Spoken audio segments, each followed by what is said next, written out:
All right, here with trainer Jeff Mayweather. Jeff, obviously a tough weekend last week. First of all, how are Mo's spirits as well as yours? Well, I mean, both our spirits are fine. I mean, of course, no one wants to lose, but and Mo he was very, very apologetic about the fact of him losing. And he also, he felt like it was all his fault, but it's not all his fault. It's just one of those things that me as a trainer, anytime my fighters lose, I take some of the blame, whether I really, am a part of the blame or not, because I consider us a team. And and I guess one of the things I can say is that I maybe me myself probably got Mo in too much of the sign, the mindset of a boxer. Because I mean he's been doing so well with boxing, and but wrestling is, I mean, his strength.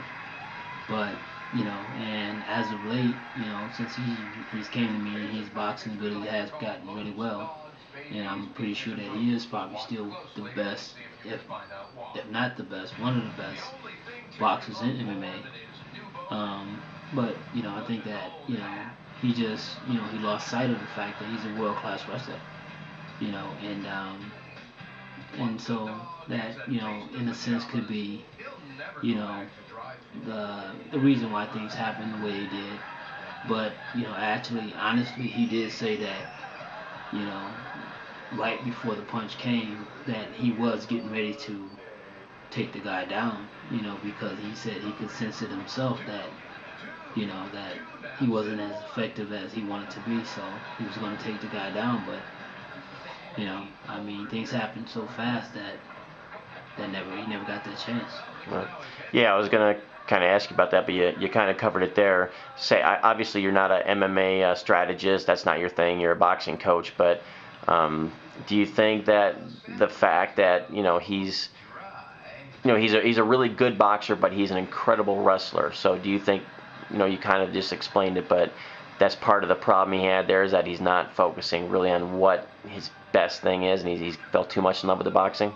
I think so. I mean, and don't get me wrong. I mean, and you had a great performance the last fight, and of course, I mean, that mindset gets in your head. But I think the one thing, like I told Mo, I said that don't apologize to me for anything. I mean, we take this together.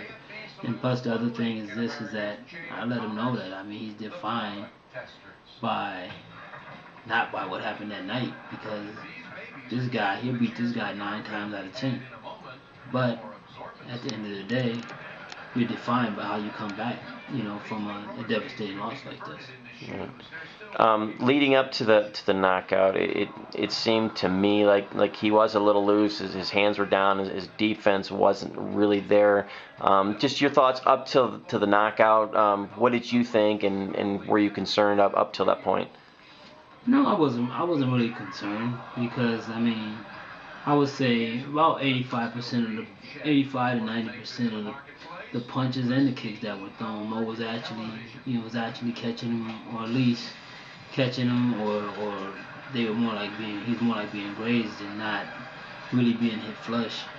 And it was just one of those things that I could see the fear in the guy's eyes, but at the same time his fear is actually what saved him, because I think he just turned around in desperation, because Mo was pressuring him so tough, and he just turned around, and something that I'm sure that he's done in practice. So I'm not gonna say that it was something that was lucky, because I don't believe in a lucky punch.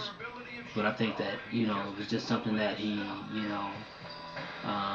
just happened at the right time. I mean, he was I could see the fear, and he basically, it was more like, get away from me. Mhm. But Mo was coming, and Mo was coming hard, and walked right into it, and the rest is history.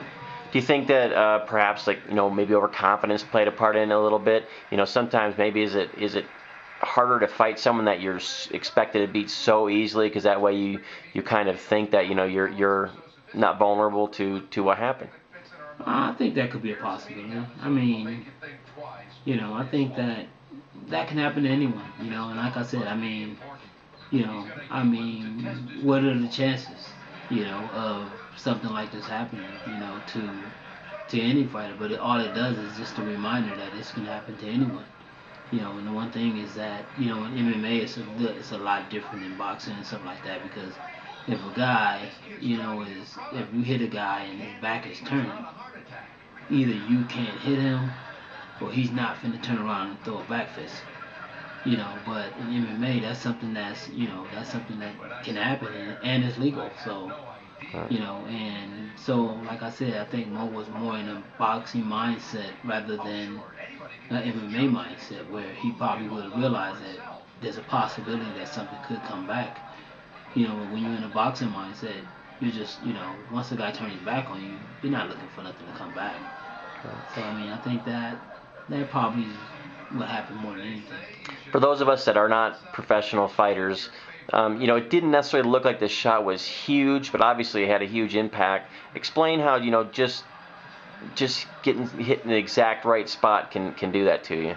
Well, I mean, one thing about the most important thing that made it as effective as it was Mo was coming forward.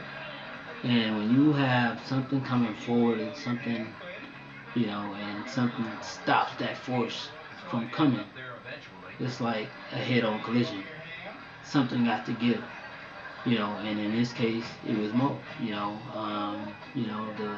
shot was perfect.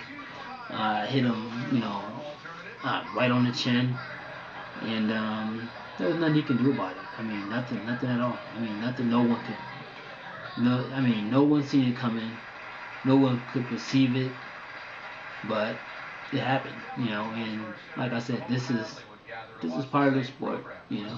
I mean, some of the best have been knocked out, and I mean, most of the time in MMA, you don't see very many undefeated guys. Even the greatest fighters at the top of the game right now. I mean, George St. Pierre, Anderson Silva. I mean, these guys been beat too. And so it's just it's how you come back and how you define yourself, and how you take your place, and and hopefully we can get to the place where I think Mo should be able to get to. And I think most of the people that are involved in MMA realize his potential, and that it's just a matter of him putting it all together and actually getting there. So what kind of psychological and physical effects can a loss like that have on a fighter? Well, I mean, it all depends on the fighter as a individual. I mean, some guys can't come back because they're not mentally strong enough. And then you have other guys that have resiliency, just like in boxing. I mean, you have guys that once they lose, they're never the same. And then you have other guys that have resiliency that can bounce back and go on and become champion of the world again. So, that's where Mo's at right now. He's in that mindset. He's in that position. He's in a position to prove himself, and to make the fans believe in him again. So what are the plans from here going forward? Well, I mean, the plans ain't really gonna change that much, other than the fact that, of course, we're gonna work more on keeping our hands up, and being more in the mindset of MMA than boxing.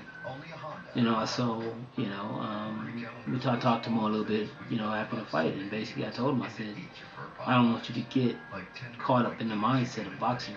I said, you may be the best boxer in MMA, or at least one of the best boxers in MMA, but at the same time, it's totally different. I mean, you have a guy over 200 pounds with 4-ounce gloves on. Anything can happen. And of course, I mean, like I said, with his strength being wrestling, maybe this whole situation could have been avoided, but hindsight is 20/20. All right, Jeff, appreciate it.